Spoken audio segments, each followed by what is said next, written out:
Good morning, everybody. Let's talk about the recovery in New York City, and let's talk about our priorities. We need to bring this city back 100%. We need to make it better than it was before the pandemic. We need a recovery for all of us. That is the overarching priority, a recovery for all of us. To achieve that, we got to focus on public health, first and foremost, defeating COVID, defeating the Delta variant. We got to focus on public safety, making sure New Yorkers are safe in this city. Public safety equals recovery, but also recovery equals public safety. The more we get back to normal, the safer we'll be. So we're going to focus today on those priorities, starting, of course, with COVID. The Delta variant, I think everyone's gotten the memo now. This is dangerous. This is a whole new ballgame. The impact across this country is really troubling, the human impact. What it's doing to individual Americans, what it's doing to New Yorkers, what it's doing to families, what it is posing as a threat. Is anyone out there that wants to go back to 2020? Does anyone want to go back to restrictions? Does anyone want to go back to seeing a huge loss of life? If you don't want those things, take the Delta variant seriously. And that's why New York City is doing some of the most aggressive actions in America. We are setting the pace on purpose. We are taking bold action for ourselves, but also to help everyone else take bold action. The key to NYC Pass, this is what's going to be happening all over the country. Make no mistake. What we have put in place related to indoor dining, indoor entertainment, indoor fitness is the shape of things to come. You're going to see more and more companies do the same thing. You're going to see more cities, more counties, more states do the same thing because it's time. And I want to thank President Joe Biden, who embraced this idea immediately, literally within hours. This needs to be done all over this country to stop the Delta variant. We can talk about any and all other issues, but the first thing we should always be talking about is stopping this Delta variant before it does more harm, and the way to do that is vaccination. And the way to get more people vaccinated is not just the voluntary approaches, which I applaud, the incentives, which we believe in and are working, but it requires mandates as well. We've been climbing the ladder. I keep using that phrase to say we're going to use any and all tools. And we see that this approach, a strong, bold approach, works. In fact, we know human nature. A lot of people hearing that there's a requirement or a requirement coming respond to that. It's normal, it's natural. The voluntary phase was great, went on for 7 full months. Lots of incentives, lots of dialogue, lots of communication, lots of opportunity to talk to your doctor or pediatrician. The voluntary phase is over. It's time to mix mandates into this approach everywhere to defeat this enemy. The Delta variant is a different enemy. It must be defeated. So here's what we've seen since we've climbed the ladder and put clear, sharper mandates in place and a very appealing $100 per person incentive. Over the past week, we've seen over 80,000 first doses of the vaccine in New York City. 80,000 New Yorkers came forward to get their first dose. Compare that to 57,000 for the first week in July. A 41% increase in such a brief period of time. So clearly, something's working. The message is getting through. We know that health providers in this city have more than doubled the number of doses they have ordered this week. We know that the health community is hearing more and more interest, more and more demand from their patients. The week before, 40,000 doses were ordered. This week, 90,000 doses ordered. This is how we make an impact. This is how we change things. So the key to NYC Pass, there's no doubt in my mind it's going to save lives.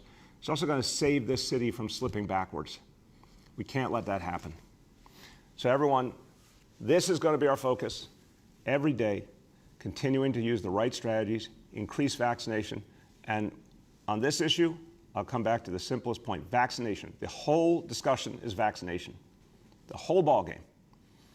If we're going to get it right, we got to double down on vaccination. That's what we will do every single day in this city. And I think, and I've certainly heard this from business leaders, it's helping other people to do the same thing. When they see the nation's largest city act, it helps other people to do the same thing, and that benefits all of us. Now, I said a moment ago, the other priority, public safety, of course. Public safety is always a priority for all of us. but it's a particularly powerful priority at this moment. We have real work to do. We have real challenges. As you're going to hear from my colleagues, no one is diminishing or belittling the challenges. We got real work to do, real problems to solve. We're coming out of a global pandemic. We hope if we can beat back Delta, we will come out of it soon. We saw a perfect storm of problems, challenges, crises, all hitting together in 2020, like nothing we've ever seen in our lives. But we are fighting back. We are coming back strong.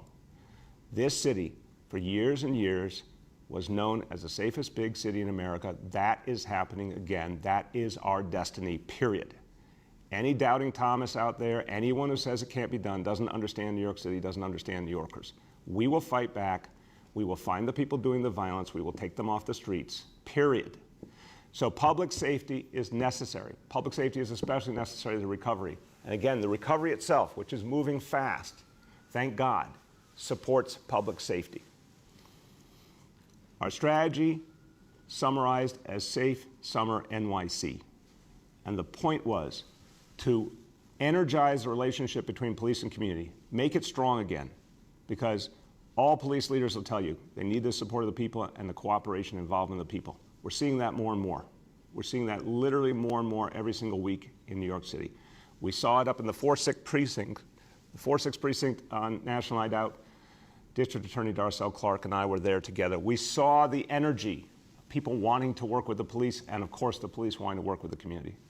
So one prong of our approach, a focus on community, a focus on reaching young people, a focus on investing in things that make a difference, like youth recreation programs, a focus on our youth coordination officers working with young people in the community, a focus on the Cure Violence movement, crisis management system, stopping violence before it happens.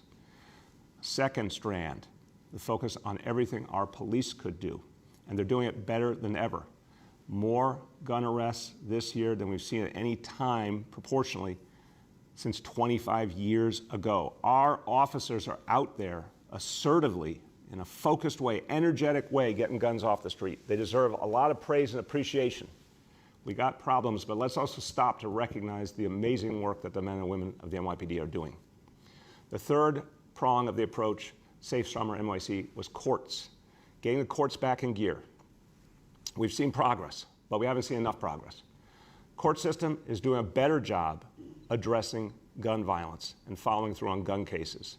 We need that and we appreciate that, but we need the court system back 100% full strength. All the rest of society has come back 100% or will come back 100% when its time comes, like our schools. We need the court system to fully recreate where we were before the pandemic, because that means consequences for people who do the wrong thing. And when there are consequences, everything works. We need the state and the court system to step up and get to 100% full strength. We have offered for the last year anything and everything they need to do it. And that offer I extend again. But that is the way forward. So the three prongs do work together, can work together, but we need more help from the state. So today we're going to talk about the month of July. And we had real challenges, but we also saw some extraordinary successes by the NYPD and through the cooperation of NYPD and community, and through excellent efforts at the grassroots level to stop violence. We saw great prosecutions. You'll hear from the DA in a moment. Things that make a big difference. And remember, the month of July is one of the toughest months every year, the middle of summer. Tough, tough time, and yet the NYPD rose to the challenge. Fought back gun violence. More to do, but real evidence of fighting it back. Those gun arrests speak for themselves, and the gang takedowns. The gang takedowns mean taking a lot of bad guys off the streets at the same time, a lot of shooters off the streets at the same time. This is crucial. You're going to be hearing a lot more about that today and in the days to come. Here are the top line numbers for July 2021. Murder decreased by 49.1%, thank God, 49.1%. Shootings decreased by 35%. The NYPD fought back gun violence with gun arrests, 383 gun arrests in July alone. That is 133% more than last July. In the 7 months of this year so far, gun arrests are up 44%, a stunning number. We launched the Safe Summer approach in May. Since then, in that time period since it was launched, murders down 26%, shootings down 10%, shooting victims, thank God, down 11%. More to do, but the NYPD is moving and making an impact. And here to tell you about it, our Police Commissioner, Dermot Shea. Thank you very much, Mr. Mayor. I'd like to start, if I could, just a moment to talk about Detective Second Grade George Moreno. We laid George to rest yesterday, so just if New Yorkers could remember and honor George. George was one of the heroes who, on September 11th, raced towards the Twin Towers. Tragically, he lost a 2-year battle with cancer last Friday. George is survived by his beautiful wife, kids, including a 2-year-old daughter. So just please keep George and his family in your thoughts and prayers. Yesterday was also the 20-year anniversary of the passing of an NYPD legend, crime strategist Jack Maple. And when you think about Jack Maple and his contributions to this city, I held the same seat, and it was an honor to do it for 4 or 5 years. I can tell you that when I sat in that chair, the strategies and the tactics change over time. But one thing that does not change and never will is the fire burning within the NYPD to make sure that we are doing everything possible for the people of this city, for every victim of a crime in this city, and for every block of this city. So how are we doing? Well, as the mayor said, coming out of the month of July, progress. When you look at what we accomplished this July compared to last July, the numbers were just up on the screen. Almost a 50% reduction in homicides, 35% reduction in shootings. What I like to look and step back and look at the crime overall. We know many of the struggles, and the mayor talked about the courts and some of the other issues that we've been facing here. But this is now 2 months in a row, and I take a lot of positive in that. 2 months in a row that we're driving the violence down in New York City. When I was here last month, I talked about, look at the cases that have come down in a short order. I think I talked about 90 to 100 really bad people, gang members that are shooting people in New York City, taken off the streets. Well, we've been building on that. Earlier this week, I sat up in the Bronx with Cy Vance and Darcel Clark, who's here, to talk about a gang takedown in the Bronx. Yesterday, we had an additional gang takedown, chopping the iron pipeline that's bringing guns up from down south. Some of these gang takedowns you hear about, but there's many more that are occurring. Within the next 30 minutes, there's going to be a press conference in Queens that details real solid work with our partnership with DA Melinda Katz in Queens, taking the worst of the worst off the streets. So just yesterday with the Southern District, earlier this week with Manhattan and Bronx DAs, today with Queens, and you're going to hear more right through next week. These cases are piling up. The work is being put in by our investigators, and it is absolutely going to continue to drive down the violence in New York. We know that we have more work to do, and that's going to continue as well. But the mayor touched on what are we doing with the kids. I was out on National Night Out. I hit every single borough in New York City. Incredible amount of discussion with the people in New York City. Incredible amount of collaboration with their cops. I think back of where we were last June, where we were last July, and where we are now. And I see incredible improvement of people coming out and saying, what can we do? We want safe streets. What can we do with you? And that wasn't always the case 12 months ago. So I think the future is very bright. I think as we continue to take down these cases, it's going to make a significant impact. Overall index crime was essentially flat from last July. And that's really the case when you look at the year-to-date crime as well. But I'm gonna leave this stat, and I'm gonna keep repeating this stat because I think it bears mention. We finished last year in New York City with the most gun arrests. You'd have to go back 25 years. 25 years. Already this year, building on that, we are up 44%. So as we start to have those cases move through the criminal justice system, we right now have over 5,100 open cases on individuals that tragically don't listen. They resist all forms of help. They're carrying guns in gangs on the streets in New York City. When we start to take those people and see those cases adjudicate, you're going to see the crime and the violence in New York City plummet. Mr. Mayor, I'll turn it back to you. Thank you very much, Commissioner, and you said it so well. These are the approaches that work. You're going to be seeing a lot more. But those gun arrests that make me particularly proud of the work you and your colleagues are doing. That is not easy to identify an individual has a gun and get that gun off them and make that arrest. But the NYPD is doing it more than any time in the last quarter century, and it's growing all the time. This is about innovation. This is about energy. This is about focus.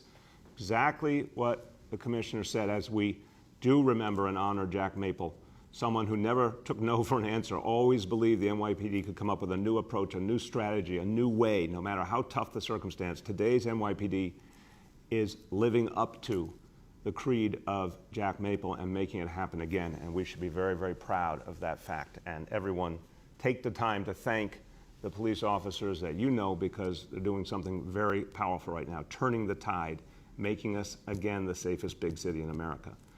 Now, this requires, of course, close cooperation with our prosecutors. You're going to be hearing about gang takedowns regularly. Very powerful takedown in the Bronx this week. It means a lot of shooters are going to be out of commission. A lot of people are going to be safer. And I want to give a lot of credit to the district attorney and our whole team. And there will always be more coming, because there's a lot of work they've been doing now over the last year and a half since COVID hit that is all going to come to fruition in the weeks and months ahead. My pleasure to introduce District Attorney of the Bronx, Darcel Clark. Thank you, Mr. Mayor. Thank you for your leadership on the public health side of the city. That's a real push. That's also making us safe, and it's going to help us in the criminal justice system as well, because it'll help us get the courts back to full staff. It'll help prosecutors' offices get our staff back together so we can do what we have to do to keep the community safe. I want to thank Commissioner Shea. Of course, the partnership that we have with the NYPD is unmatched. I cannot do the work that I do each and every day on behalf of the people of the Bronx without the help of the women and men of NYPD. So I thank them for their service each and every day. I'm a little biased too, also married to a member of the service, so, you know, special place in my heart as well. But the work that we have to do is serious, and the crime and the violence that we're seeing in the Bronx is real.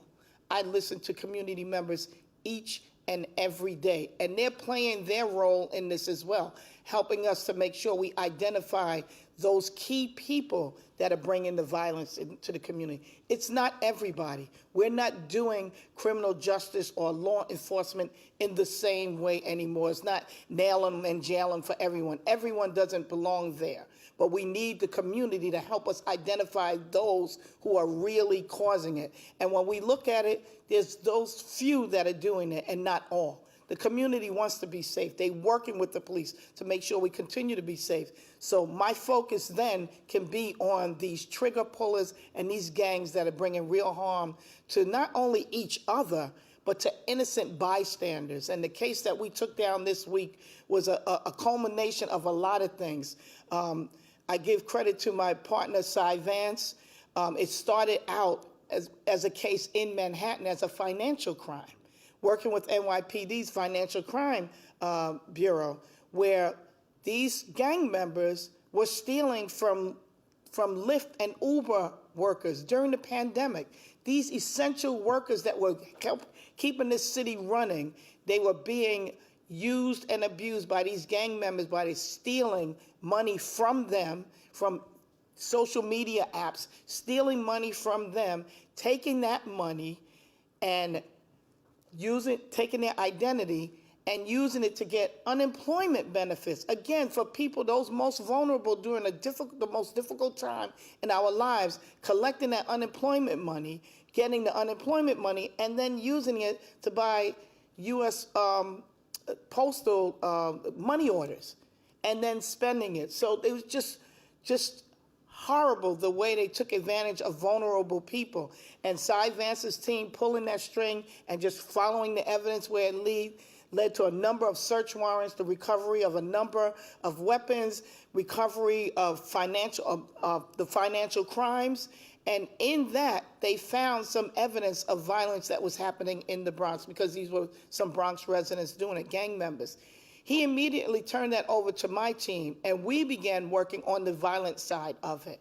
And with the help of those search warrants, recovery of those weapons, one of which was connected to a shooting of an innocent bystander, a man who was in a car dealership in the Bronx buying a car with his 3 small children, and rival gang members were planned to meet another rival gang member in that dealership to kill him, and they exchanged gunfire, and that father was shot and shielded his children.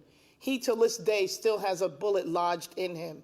And, our thoughts and prayers continue to go out to him and his family for the trauma they've suffered, because they'll never recover from that. But we have the people who are responsible for it now. So it's all about the accountability of these people that are bringing the violence. Another innocent bystander on the street in daylight, again, rival gang members shooting at each other. She was shot and hit in the hip, and she also has the bullet still lodged in her. Again, will never be the same, has difficulty walking.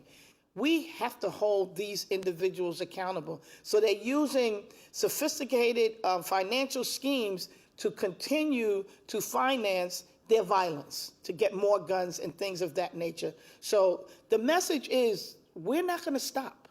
We're not going to stop until we stop you. And you should know that every resource available in this city is being used to make sure that we identify the right people and we hold them accountable. We have partnerships with our federal law enforcement partners, as well as NYPD, DA's offices working with each other.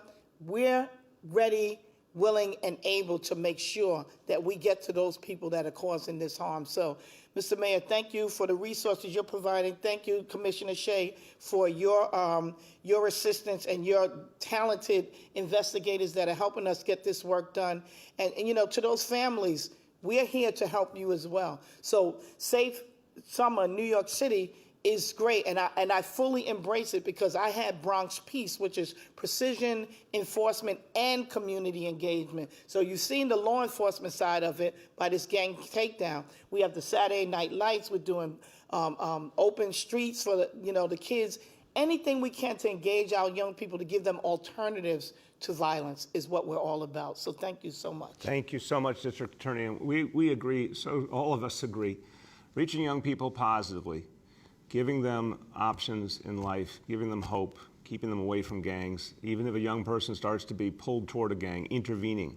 This is one of the things the commissioners talked about with the youth coordination officers. Intervening. The child's in crisis, help them towards a better path. This is what we're going to be doing. But make no mistake, we are not going to tolerate gangs. We're going to disrupt them. We're going to take them down. We're going to send a message to everyone else out there. It's just a matter of time before the NYPD and the prosecutors get to you. So to anyone out there who thinks they can get away with violence in New York City, it's not happening, because this NYPD, these prosecutors are coming after you. Again, we need the court system to be just as aggressive, just as focused as the other pieces of the criminal justice puzzle. But together we can do this. We can make very, very clear to anyone, those small number of people who aim to do violence, that they will be caught, they will be prosecuted, they will be going to prison, period. Now, on the other night, Tuesday night, National Night Out, I was up in the 4-6 precinct in the Bronx, as I said, and someone else who was there and got such a powerful response from people who had gathered together, because everyone knows she's been a leader on public safety. She was the chair of the Public Safety Committee in the City Council. She has done great work at bringing police and community together in common cause. I want you to hear from Councilmember Vanessa Gibson. Thank you so much. Thank you, Mr. Mayor. Good morning. It's good to be with all of you. Thank you to Commissioner Dermot Shea, as well as my sister, Bronx District Attorney Darcel Clark. I am grateful to join all of you today to hear these numbers on what we're seeing across the city in terms of crime reduction, a reduction in murders and a reduction in certainly assaults across the city of New York. When we launched Safe Summer NYC back in April as a preventative measure to combat what we believed would be anticipated violence in the summer, it was with the ability to collaborate with our partners at the NYPD, faith, clergy leaders, community partners, and all of our anti-gun violence advocates. We wanted to provide meaningful alternatives to crime and violence for our youth, like summer youth employment, like Compass, Sonic, Beacon, Cornerstone programs, to really create access and opportunity for all of our young people. Gun buyback programs and initiatives, the successful launch last month of Saturday Night Lights. All of these programs are making a difference. We are giving young people opportunities. We are allowing them to be successful leaders. We are taking guns out of their hands and we are giving them alternatives to violence. That is a good thing. These numbers are promising, but I also know that our work is not done. We must continue to work together with clergy, the anti-gun violence organizations, the New York City Crisis Management System, our local leaders, and all of our advocates to keep our neighborhoods safe from crime. It is not and cannot be the sole responsibility of the NYPD to keep our neighborhoods safe, but we are the agents of change. We are the solutions that our neighborhoods need. And it is up to all of us to continue to work together to keep our communities safe. The decrease in shootings and murders is truly a sign that Safe Summer NYC is working. And I want to thank you, Commissioner Shea. I want to thank all of our precincts and commanding officers and NCOs and YCOs.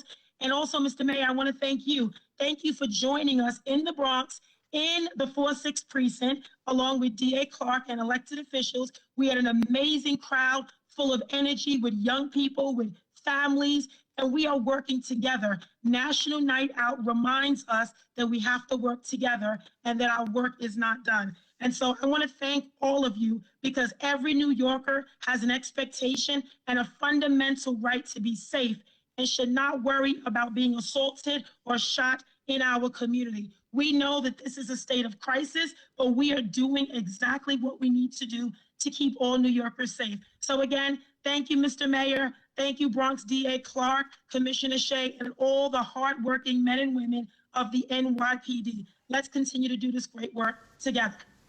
Thank you so much, Council Member. And I agree with you. It's really great when we get people together in common cause, and you could feel it up in the Bronx. You could feel the energy. You could feel the fight back. People in the Bronx are not going to accept violence. They're taking back their streets. They're working with NYPD, and that's true in all 5 boroughs. So I'm very confident that we're turning the tide, and we're going to see a lot more in the weeks ahead. And this is crucial to our recovery. So I want to bring it back to recovery. We've been through so much the last year and a half. We have to bring this city back, all of us together. We have to. It's for everyone. It's for our kids. It's for our families. It's for people's livelihoods. We've got to bring this city back. That means getting the healthcare part of the equation right, getting people vaccinated. It means addressing public safety, going after the folks who do the violence, getting them off our streets, bringing back the strength of our communities in every way. That's what we're going to keep doing. And as we recover, you can see it, you can feel it. Go out around any neighborhood of this city. You can see and feel the recovery in action. We got to celebrate the greatness of New Yorkers. New Yorkers brought this city back, showed the entire world what we're made of.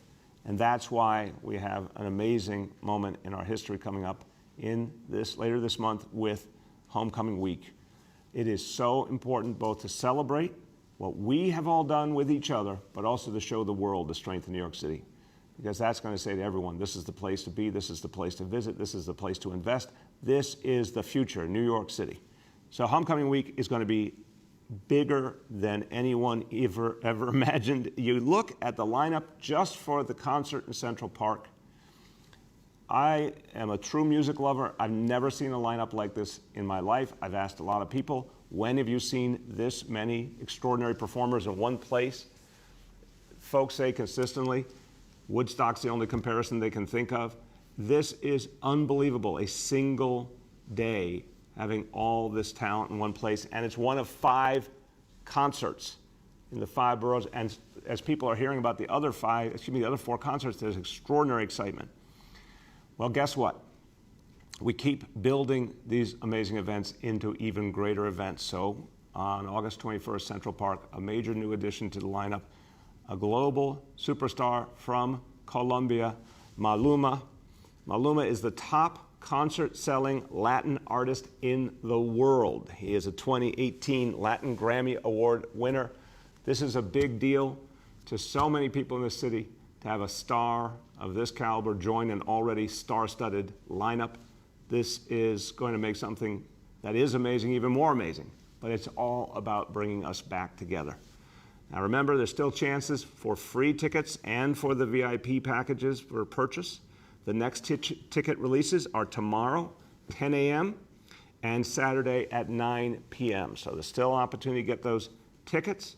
And remember, to participate in any of the 5 concerts, you gotta be vaccinated, get at least that first dose. So if you wanna be a part of this and you're not yet vaccinated, I got a solution for you. Go to one of the hundreds of locations where you can get a free vaccination. Take a few minutes, get that vaccination card, so you can be a part of this amazing moment in our history. Now, Homecoming Week is not just these amazing concerts. The concerts are beautiful, but there's a lot more that's going to go on. From August 14th to August 22nd, 100 plus arts and culture events, 100 plus events in this city, including something very exciting, something New Yorkers love more and more, free movie screenings, outdoors. It is something so special to appreciate the beauty of summer in the city, being out there with people outdoors and also seeing an amazing movie. We're partnering with Rooftop Films, who have been innovators, who have done amazing work, bringing such joy to people. And they're going to be doing something great. They're presenting 6 award-winning films and TV screenings celebrating New York City. Everything has another element to it of celebrating New York City, showing the greatness of New York City. Free, outdoors, a great way to mark our comeback. And I want to honor and thank Rooftop Films. They have been a home for great independent films for over 25 years. They've helped promote great works of art that would not have gotten as much attention and appreciation otherwise. They've done amazing work. And I want you to hear from the president of Rooftop Films with my appreciation for everything that you and your colleagues are doing for New York City. My pleasure to introduce Dan Nuxall. Well, thank you very much, Mayor de Blasio. It's a great honor for us to be co-presenting these 6 outdoor free screenings as part of New York Homecoming Week at this pivotal point in New York's history. Rooftop Films is and always has been a very collaborative organization, and we're thrilled to be working with your office and with so many dedicated organizations and individuals all around the city to bring wonderful films and meaningful events to our neighbors all across the 5 boroughs. At Rooftop Films, our mission is to bring communities together through the medium of film.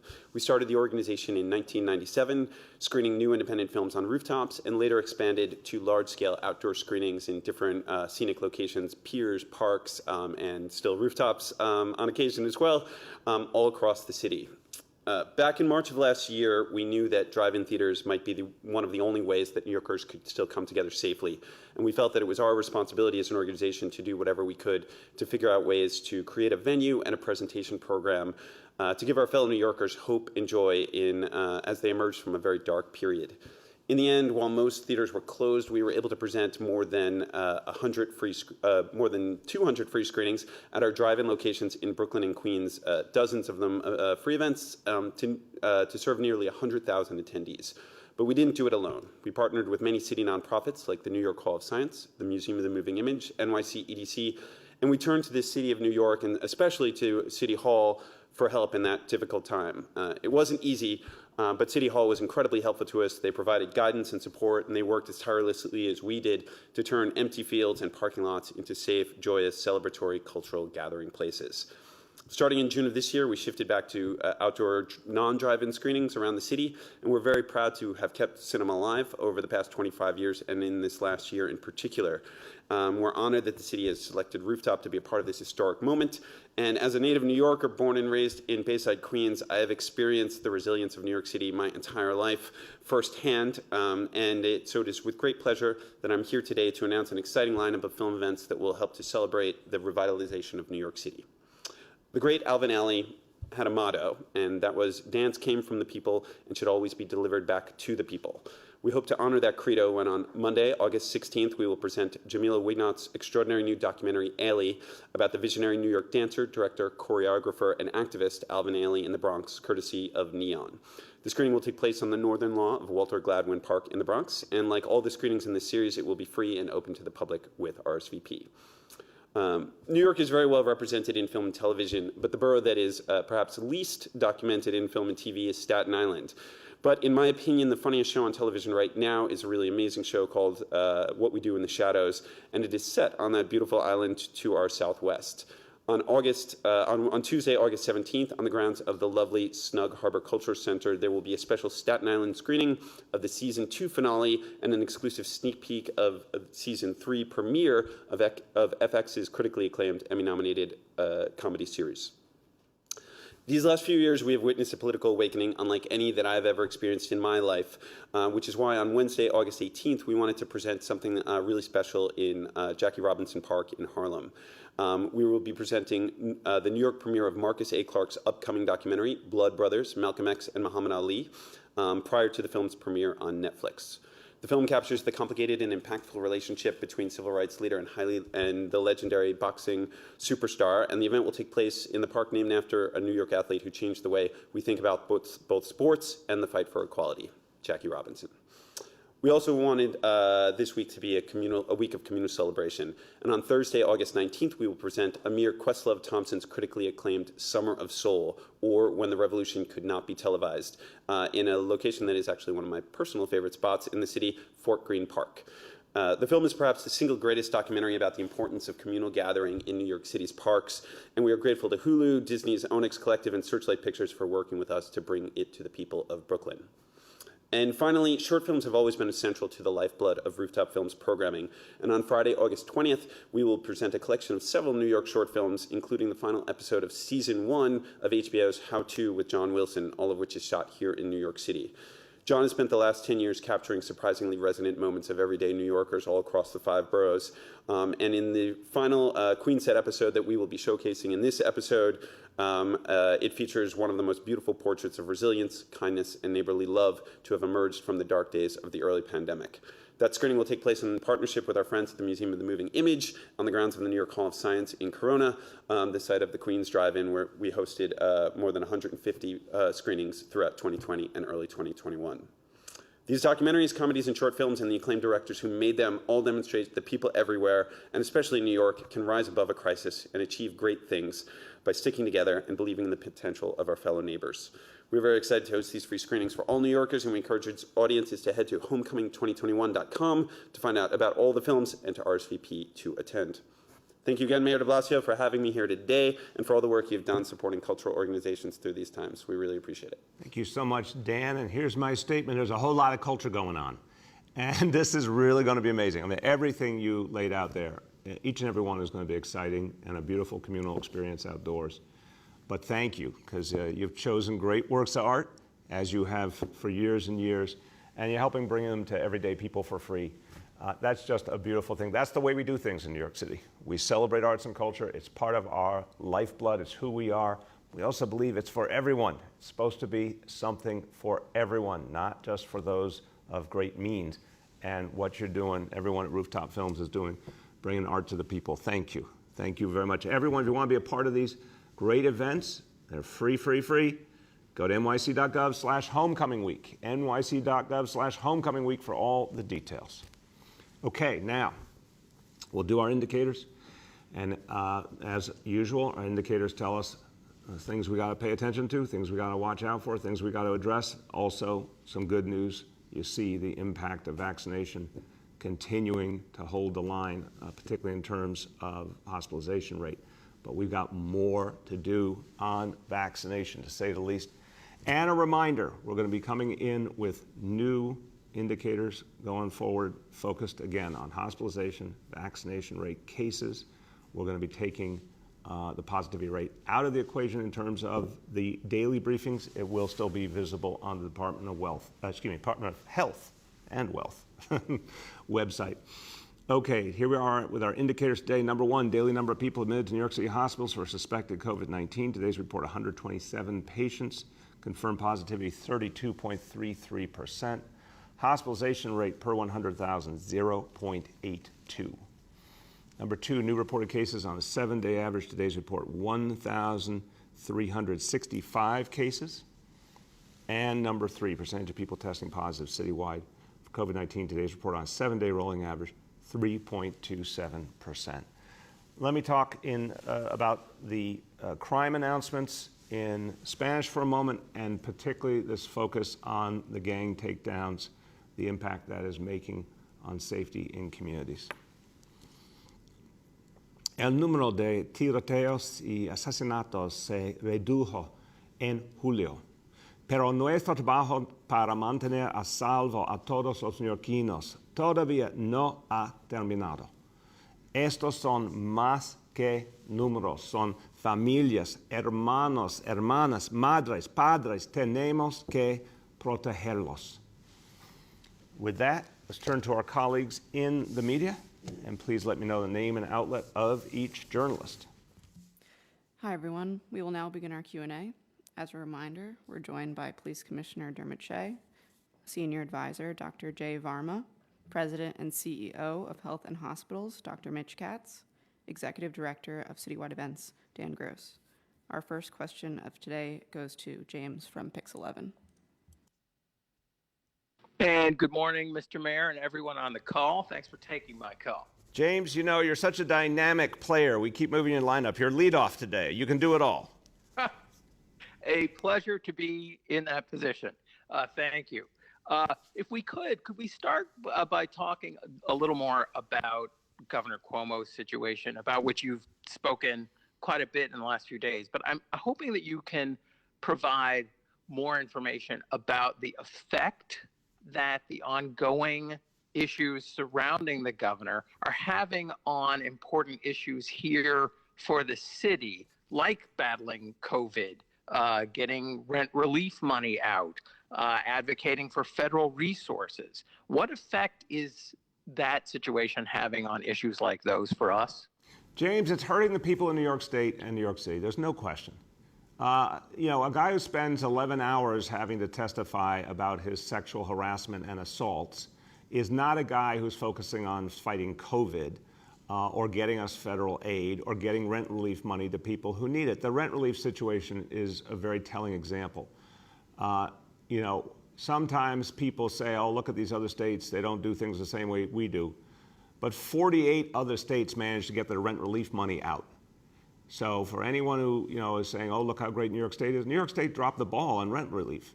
And one of the reasons must have been a distracted governor. We got hundreds of thousands of people who need that money. The federal government sent it to us. It's still not in the hands of New Yorkers. It's crazy. Here's another example. On homelessness, we came to an agreement with the state legislature to raise the value of the homeless vouchers so more and more people who are homeless could get an apartment. City Council passed legislation as well. Everybody was aligned. All it needs is a signature from the governor to help people who are homeless get an apartment. Governor hasn't managed to sign that bill weeks and weeks after it got passed. So, you know, that was the middle of June when that bill got passed. It's now the beginning of August. No action whatsoever. So it's time for him to leave.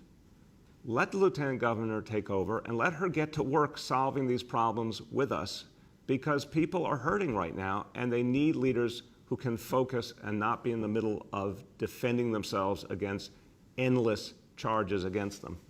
Go ahead, James. And thank you. Also, you've mentioned today and yesterday how other cities, other jurisdictions, maybe even other states want to emulate the key to NYC pass.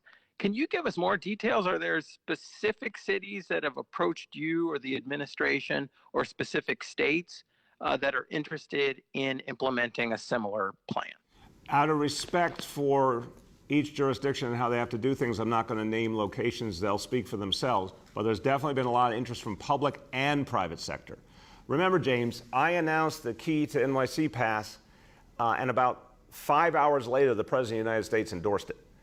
And I want to thank President Joe Biden. That was very important and very helpful. Folks in the private sector are embracing this kind of approach more and more. You're going to see a lot more. You are unquestionably going to see a lot more. But what we've heard from a lot of people, including in the restaurant community, was we know that we need to keep everyone safe, including our employees. We need government to tell us this is the right thing to do, so we have a clear standard we can point to. And I think you're going to see a lot of people embrace it. You're going to see some opposition too. That's America. That's okay.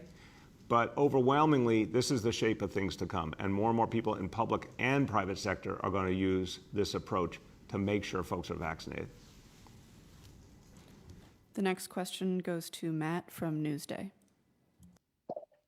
Hey, good morning, all. How are you? Matt, how you doing, man? I'm doing all right. Thank you for asking.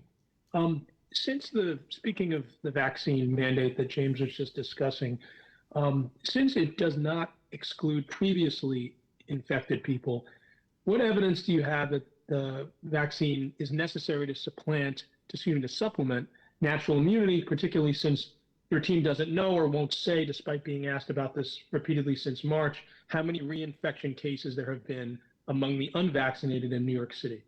So, Matt, I want to make sure I understood you. We'll speak to the information about the reinfection, but tell me that first part of what you're saying again. The question is, what evidence is there that the vaccine is needed to supplement natural immunity? Oh, wow. Okay. Buckle your seatbelts, Matt. I'm going to unleash Dr. Jay Varma and Dr. Mitch Katz. Clearly, the only reason we're talking about recovery, the only reason that so many jobs are back, the only reason that people are able to live their lives is the vaccinations. That's the whole ballgame. Natural immunity, they can talk to you about the value of natural immunity. It does not replace vaccination, not even close. And have there been some reinfections? Yes, and I would welcome Dr. Varma, Dr. Katz, if you have any new facts or figures, please offer it. But we know it's rare. CDC documented that in the advisory last week. And we also know that when people are reinfected, the results are much less than they would have been if someone wasn't vaccinated. So I think the evidence is overwhelming, but let them have it, Dr. Varma. Great. No, thank you very much for the question. I first want to just focus on a terminology issue that may, sound odd, but it's really important. I really don't like when people talk about this term natural immunity. There's nothing natural about being infected with a virus. It's certainly no more natural than getting vaccination. So what we want to differentiate is virus-induced immunity. So you got infected with the virus versus vaccine-induced immunity, which means that you developed immunity because you've been vaccinated.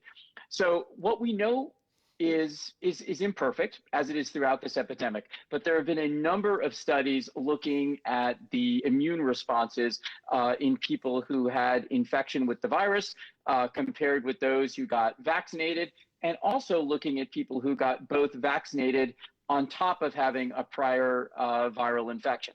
And what we see consistently is that people who have been vaccinated or people who have been vaccinated on top of a prior infection have both more immune response, so a larger number of antibodies and other correlates of immunity, as well as broader protection against other strains. So we know that vaccines are safe, we know that they're effective, and we also know that they provide added benefit to people who have been previously infected with the virus. So I'll turn to Dr. Katz, but again to both of you.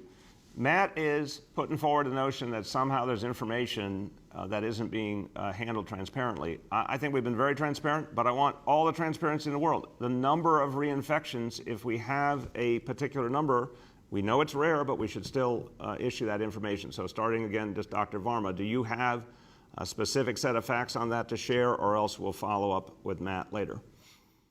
Yeah, I think we'll need to follow up with Matt. I don't have the latest numbers. The health department does track this very carefully, and they track infections in people who have been previously infected with the virus, as well as, of course, infections, what we call breakthrough infections in people who have been previously vaccinated. So yes, we can have the health department team follow up with that. Yeah, and that's information we will share. Go ahead, Dr. Katz. Well, Dr. Varma did a great job on the science. I want to talk about the clinical work, because many of my own patients have asked me this question. They've said, Dr. Katz, I have antibodies. Do I really need vaccination? And I say, yes. Yes, you really need vaccination. Why? Because as Dr. Varma says, the combination of vaccination plus having been infected will give you greater immunity, will protect you even more. And perhaps most important, in New York City, most of the people who have been infected were infected last February or March. They were infected with the virus that was circulating at that time. as Dr. Varma has said, the vaccine induces a broader set of immune responses that we think will work much better at protecting people against Delta variant and other variants that may come. So yes, as you've said well, Mr. Mayor, prior infection is protective, but why wouldn't people want the very best protection from a disease that can kill you? Very safe to get vaccinated if you've had prior infection. Definitely the right thing to do. Thank you, sir. Thank you, Doctor. Go ahead, Matt. I asked this last week for the number, still haven't gotten it. You guys have been asked about this since March, so I'm looking forward. But regardless, doesn't the city need this information on hand so that you can factor it into your decisions on whether to mandate a vaccine, or is the city simply not accounting for the rates of reinfection among those who've already had COVID? We're accounting for everything as best we can. I'll turn to Dr. Varma, but I think, again, it's a factor, but it is not the main event by any stretch of the imagination for all the reasons I think the two doctors just said. We are going at a virulent new strain, and vaccination is our best way of stopping it. And the antibody, which again, people got exposed at different points and different strains, right there, that should tell you that vaccination is going to be more effective than relying on previous exposure. We'll put out information. We have been putting out a ton of information, more than I think almost any place in the country. I want transparency. But as it comes to strategy, there's nothing I've heard about reinfection that changes the strategy one iota. Dr. Varma, you want to speak to that? Yes, absolutely. I mean, this is a complicated topic like everything. And again, I'll always emphasize that we're always going to change our recommendations when we see evidence that indicates we need to change. But everything that we have seen from the scientific literature and what we see both from the epidemiology in the United States and everywhere else is that the surest path to protecting individuals, protecting our community, is through vaccination. And that while being previously infected with the virus does give you protection, that protection is not nearly as strong. It doesn't cover as nearly as many strains as being vaccinated. And we know that vaccination is safe. So the combination of vaccinations on top of a prior virus infection is going to protect people. And we would, this is something that people will continue to study and evaluate, but we're going with the best science right now. Thank you very much. Go ahead. Our next question for today goes to Nolan from the Post. Good morning, everybody. Hey, Nolan, how you doing? I'm doing all right, Mr. Mayor. Several months ago, your police commissioner made the decision to disband the plainclothes units. The Democratic nominee to become the next mayor, Eric Adams, says he would bring them back. Do you or your police commissioner regret the decision to disband the units, and what do you make of their likely return? No, we do not regret. I'll let the commissioner speak for himself, but he and I have spoken about this a number of times. We do not regret it. It was the right thing to do, remains the right thing to do. I have a lot of respect for Eric Adams. I very, very energetically endorsed him a few days ago. He has said clearly that if he were to bring it back, he would make some real changes in terms of addressing community concerns. So he has said that there's issues that have to be addressed. But I think what is being missed here, and Commissioner Shea and I have been working together for 8 years now, and I know a lot about his thought pattern, is this was about, of course, trying to bring police and community together, address areas where community felt wronged or disrespected, because we need a respectful relationship between police and community to maximize cooperation. But it was also about the larger issue of the goal of the unit was to get guns off the street and then keep them off the street with successful prosecutions. And there was a better way to do that. And I think this stunning number of gun arrests and the increasing number of successful prosecutions now and the gang takedowns proves that the commissioner was right. So that's my introduction. Over to you. Mr. Mayor, we'd need about 2 hours on this one, but thanks for the question, Nolan. I'll try to be as brief as I can. The number of resources we've moved around the department in the last year, which is nothing new, it's ongoing. But I'll give you some examples. We've upstaffed our investigators into the gun violence units. Many of those came from the former anti-crime. We've upstaffed the units within each patrol precinct that works on intelligence-led policing, that works under the FIO program, which is highly successful in getting guns off the streets. We've also had many of the same officers that were in anti-crime simply put a uniform on and do the exact same job in the same precinct, but making sure we do it the right way. When you look at and step back and look at everything that has transpired, I've done that job myself. I think they're some of the best people that this job has to offer. The work that they do day in, day out. I saw it last Saturday night in the Bronx when a lieutenant putting his life on the line, incredible restraint, trying to protect the people of the Bronx, putting himself at risk, and wound up getting shot for it. The work is going on literally every day across this city by the men and women of this police department to keep New Yorkers safe. They're making more gun arrests than they ever have. They're up 44%, Nolan, this year on top of a 25-year high. And they're doing it the right way. What we need is, and this is the question that many people are not asking enough, we need an appropriate balance in the criminal justice system. You cannot ask the officers to go out and stop people. It will backfire quicker than you know. You need precision, you need intelligence, you need strong prosecutions, and this is what I hear every night across the city when I talk to communities. They know who the bad people are. They know who the gang members are. They want them off the street as much as I want them off the street. So then New York City can, again, move even faster to flourish. We still have some work to do. We still have to get back to where we have 0 shootings in a day. We're not satisfied with a 35% drop in July. We know we have a lot more work to do. But the approach we're taking, not a single doubt in my mind that it's the right approach. Thank you very much. Go ahead, Nolan. Yeah, and separately, you've gotten a lot of ink for the city's new vaccine mandate, and it's taken some criticism from the usual quarters, but also some criticism from unusual quarters, where the interim mayor of Boston compared it to showing papers, and offered several other analogies, including likening it to, birtherism and potentially a relic of slavery. So the criticism from the right, I guess, is unexpected. But what do you make of this criticism from the left? I am hoping and praying she hasn't heard the details and has been improperly briefed, because those statements are absolutely inappropriate. This is an idea of how to save lives. This is a way to save lives. This is a way to stop the Delta variant, which is threatening the entire life of this country. The President of the United States endorsed my approach within hours. So I'm assuming the interim mayor has not heard the whole story, because I can't believe she would say it's okay to leave so many people unvaccinated and in danger. We tried a purely voluntary approach for 7 long months, tons of incentives, lots of tender loving care, lots of communication, lots of respect, lots of dialogue with healthcare professionals. We've done that. It's time for something more muscular at this point to save lives and to stop us from falling backwards.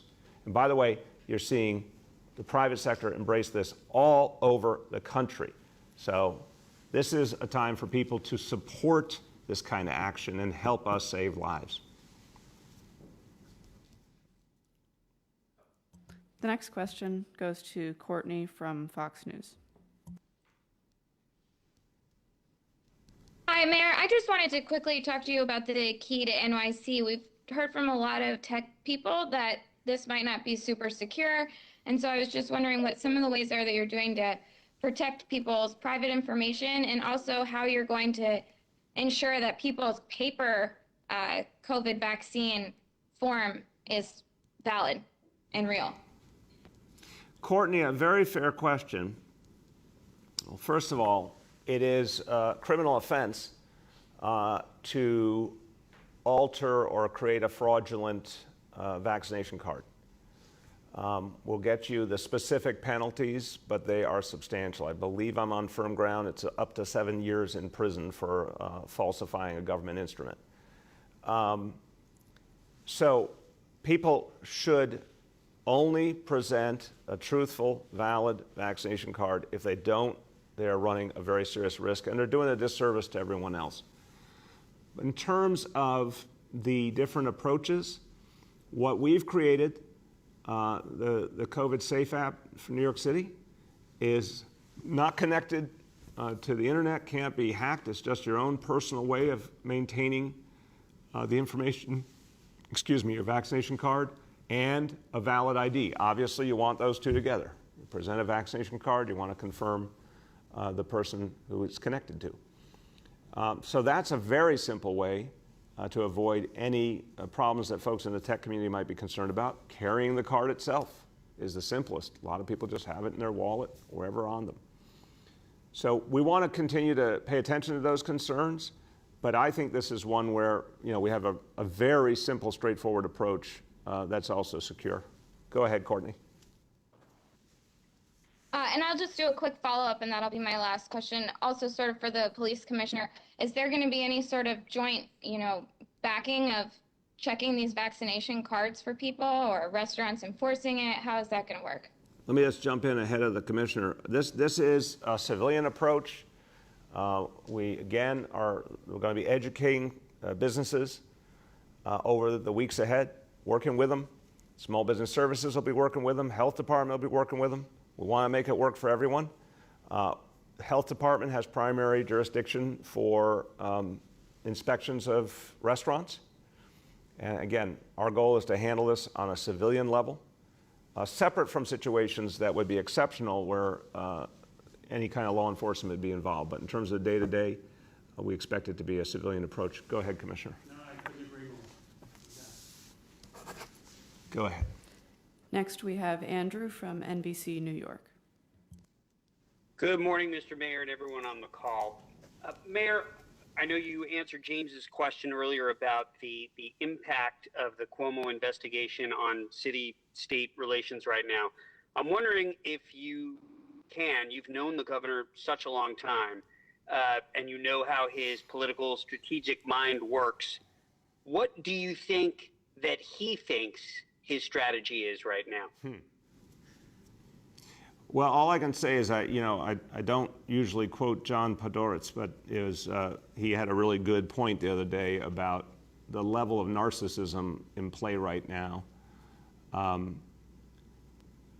Unfortunately, I think we have a bigger issue here, Andrew, and you've watched for a while too. There's that famous phrase, absolute power corrupts absolutely. This is a guy that got too much power. Too many people were afraid of him. He used his power in a very Machiavellian way. He bullied people. He got his way too often. He think he could do whatever he wanted. And that was very destructive. It's not good. It's not humanly good. It's not good in a democracy when someone's got too much power. I think he thinks he still may have some sleight of hand here. And he's obviously borrowing a page from the Trump playbook and trying to scorch the earth, attack the people doing the investigation, attack anyone who might prosecute him. It's not going to work. He's out of options. So this is just a matter of time before he's gone. If he was not such a narcissist and he actually could think about other human beings, he would say, hey, you know what? I'm doing a lot of damage at this point. It's time to go. Think about those 11 women and what he put them through. Just out of respect for how he wronged them and trying to atone for his sins, he should step aside right now. But also think about almost 20 million New Yorkers who are suffering. Just get the hell out of the way. I mean, in the end, maybe he could close off his career with one act of dignity and decency and just step aside. But don't bet on that, Andrew. Go ahead, Andrew. The cancellation of the auto show was purely for COVID concerns and COVID reasons, or was canceled in part because Governor Cuomo is so closely associated with the Javits Center and that show itself? That's a great question. I don't have a reason other than the broad statement that was made, which is understandable, that with the Delta variant having kicked up so intensely, They were hesitant to have a large indoor gathering, and that they intend to be back early next year. So I don't have other facts than that. I think you're asking a relevant question, but it's something worth looking at. But I will take what they said on face value. Next, we have Yehudit from Borough Park 24. Good morning, Mr. Mayor. How are you? I'm doing good, Yehudit. How are you? Good, thank God. So 2 weeks ago, I asked you and Chief Harrison about exactly what you plan to spend the $200 million you budgeted for the NYPD to upgrade its technological capabilities. And I was told I would hear more information, but unfortunately I never did. So since Commissioner Shea's on the call, I was wondering whether he can comment on the particular uses of the $200 million and whether now is the time for the long-time plan to encrypt and digitize the police radios, and furthermore, whether the media will continue to have unfiltered access to the police-related news. Okay, I'm going to pass that to Commissioner Shea because I am not an expert on the tech elements of the new budget, and he may not be an expert on every piece of it either, but what can you say to that, Commissioner? Well, what I would say is, number one, we're grateful for the resources to make sure that the best police department in the world has the best equipment in the world. So we thank the City Council and the Mayor for that. It's very important on the communications side to make sure that the communications equipment that we have is state of the art, and I think we try to balance it. You brought up the encryption question. The encryption is something that I know is very near and dear to the media, and it's very near and dear to me as someone that has conducted investigations, has been on the other end of that equipment, and knows the importance of having, whether it's at a large-scale event or as simple as police responding to a burglary in progress and knowing that the criminals don't know that they're about to get on the scene. We're going to tackle these issues. We're going to do it transparently as we have in the past in terms of being forthcoming with what we're considering doing. But these are still things that are being debated right now. But encryption, I think, is something that absolutely has to be looked at in law enforcement, and it's vital to the integrity of investigations. Thank you. Go ahead, Yehudit. And then also on a different topic, thank you for that. Last week in Borough Park, a young child who was waiting for a bus was unfortunately sent to the hospital after sadly being struck by someone riding a scooter.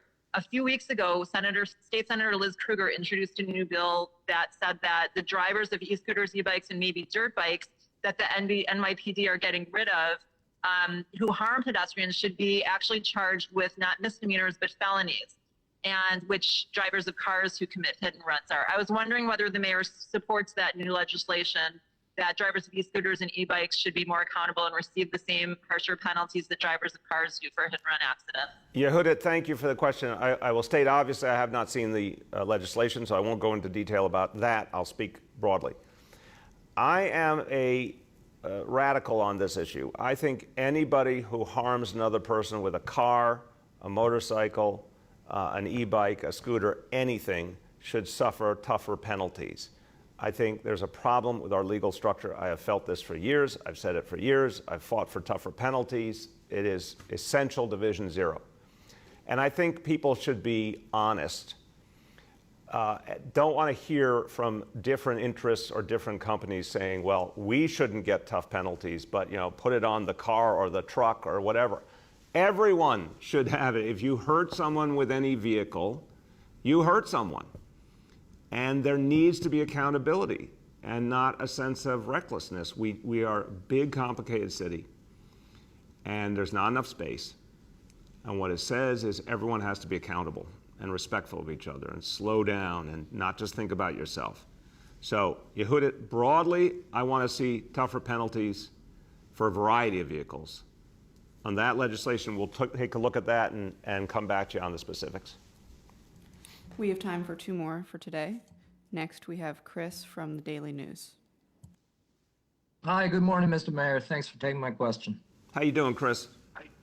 I'm good. Thanks for asking. On the indoor vaccine mandates, I was wondering, how is enforcement going to work if a restaurant or bar is found to have unvaccinated customers present? Will the restaurant be fined, or the customer, or both? And also, how big do you think these fines are going to be? Chris, fair questions, and that's what over the next few weeks we're going to be outlining all the kind of rules and regulations around this. It's a new thing. We want to talk to stakeholders, get their input as we formulate it. And as we've also said, there'll be about a month where it will be in effect, but we're going to be working, educating people before the focused enforcement and penalties ever occur. But Chris, a good analogy is, restaurants and bars are responsible for carding anyone who might be underage for drinking. And a lot of them, rightfully do a broad approach to that to make sure they don't miss anyone. This is something, as an example, obviously restaurants and bars are responsible for health and safety standards. They know they have an obligation to the public, and they know it's first and foremost around health and following the law. So this will not be uncharted territory for them, but we're going to work with them to get it right, and we'll be very clear about what penalties are. But I do not expect a lot of penalties. I expect the vast majority of establishments to want to do this the right way and follow through. That's what we saw throughout this whole crisis. Vast majority of indoor establishments have been very loyal about following the rules to protect people. Go ahead, Chris. Thank you. And another question for Commissioner Shea. The other day, video posted to social media showed an NYPD sergeant grabbing a woman's leg and tackling her to the ground after she had apparently jumped a turnstile in Manhattan and tried to resist arrest after that. After that, Commissioner, you said you did not condone what happened in that video. So I'm wondering, how do you think NYPD officers should better deal with situations like that, where low-level offenders are resisting arrest? Well, I think what I said the other day was that it was under investigation and we'll wait for the investigation. And then I went very detailed into the fact that I had watched about 40 minutes of video detailing exactly what transpired. I can recount it, but I'll do it quick. Enforcement at Lower Manhattan Station, where you saw individuals jumping the turnstile, probably too many, quite frankly. Most people were paying the fare, but too many weren't. And people were being pulled aside and issued tickets, asked for ID, and let go in short order. And that was kind of business as usual happening. There were two instances that I saw, one being the one you mentioned, where the individual, a young lady, refused to give ID, started cursing and berating the officer, and eventually that led to what you referred to. I think the message here is comply. Comply, and there won't be a problem, quite frankly. The investigation is under review to make sure that anything that did occur was appropriate, and if not, then there would be discipline. But no one should draw any conclusions until that investigation is over. Thank you. Go ahead. Our last question for today goes to Erin from Politico.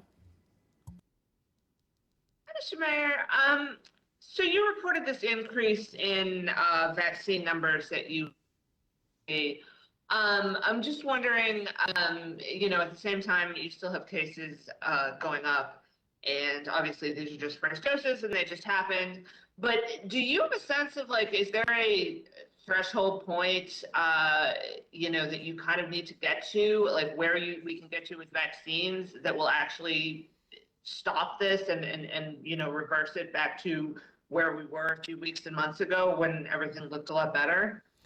It's a great question, Erin. I want to tell you, first of all, again, we see very clear evidence already that the mandates are working, that the $100 incentive is working.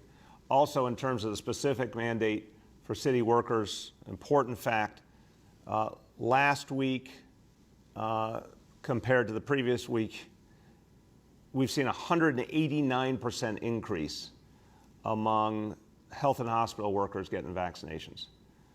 So, we told people this was coming. People immediately started getting vaccination. It's making an impact with our workforce. We expect a lot more of that.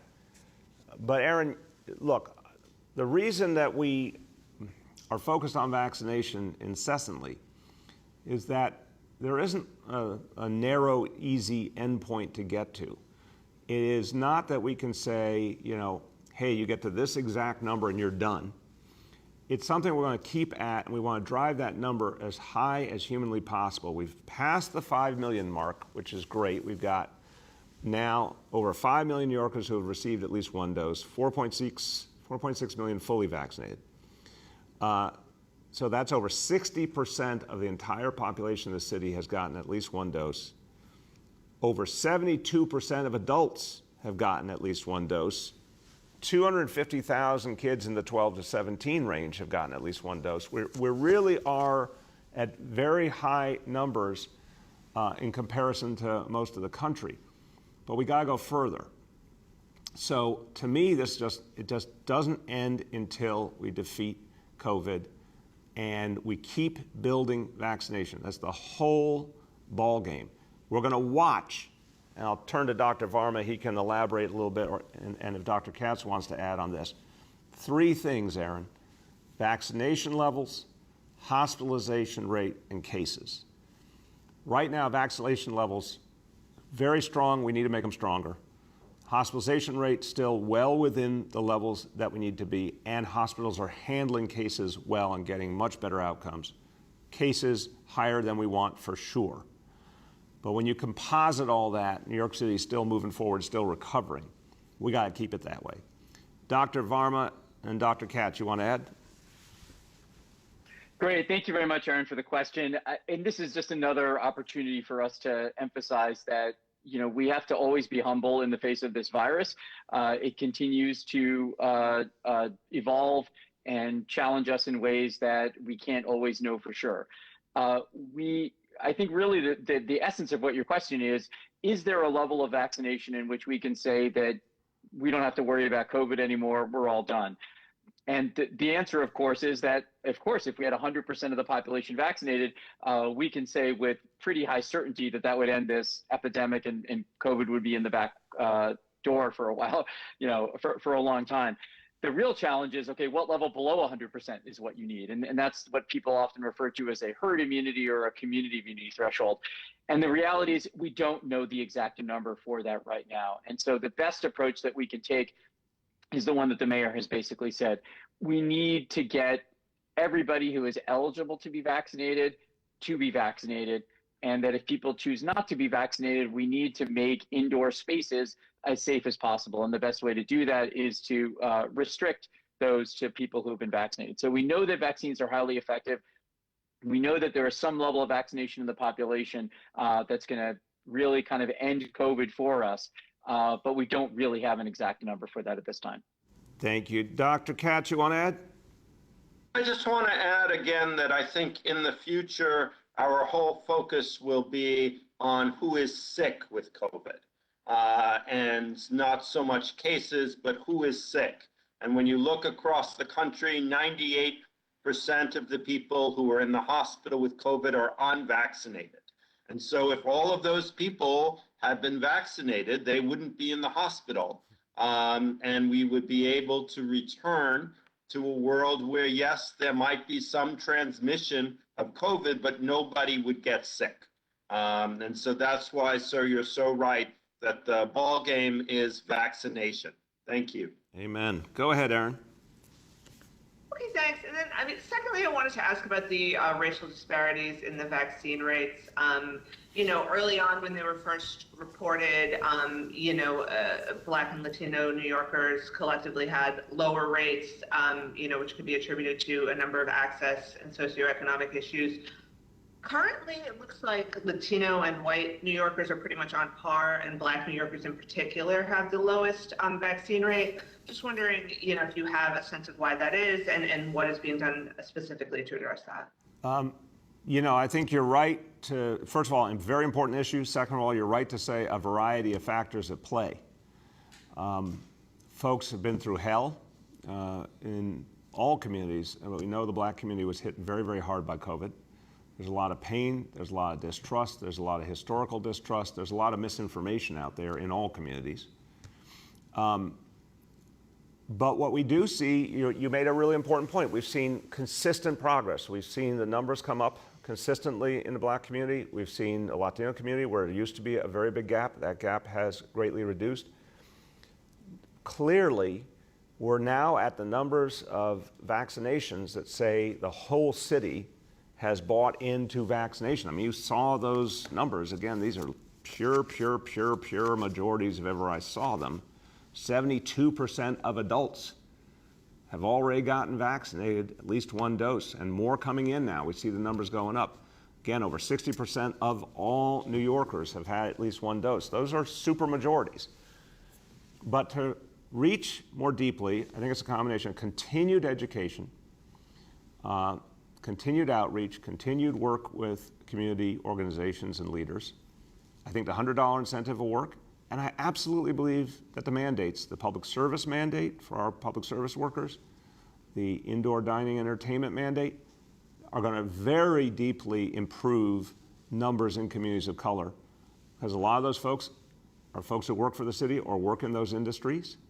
A lot of those folks will be very interested in the incentive, and the combination works together. So I think this is going to be another way we turn that and reduce that disparity. Let's see if Dr. Varma or Dr. Katz have anything to add.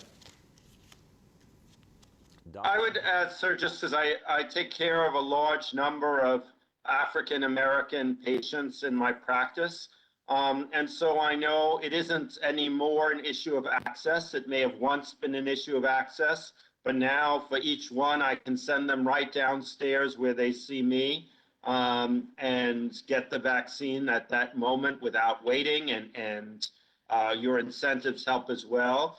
But systemic racism is a complicated issue, and it includes things like access, but it also includes things like prior experience with the healthcare, prior experience with the government. And there remains, because of our history in this country of racism, there remains a lot of fear in the African American community about the vaccine. And I think that your administration and its work with the reverends and the leaders in the African American community and physicians is all of the right thing, and that over time we are convincing people that they are safer with vaccination, and that will happen more and more. Thank you, sir. Thank you. Dr. Varma, want to add? Nothing from me. Thank you. Okay, everyone, as we conclude today, again, so many challenges, but so much good news too. And these vaccination numbers I just went over, those super majorities of New Yorkers who are buying into vaccination, the reason that we're having the really powerful recovery we're having. We need to get more and more people to make us all safe, and we're going to continue to do that work every single day. Just want to give you a programming note, as it were. I'm going to do what so many New Yorkers are doing right now, and finally go see family that I've been missing deeply for the last year and a half and haven't seen since the beginning of this pandemic. So we're not going to be having our normal press briefings next week. We'll all take a week off. I'm really looking forward to reconnecting with people. A year and a half is a long time. I know everyone is feeling the same thing about family, loved ones you've missed. But then we will resume as normal the week after that, and we will keep fighting every day to bring this city back. Thank you, everybody.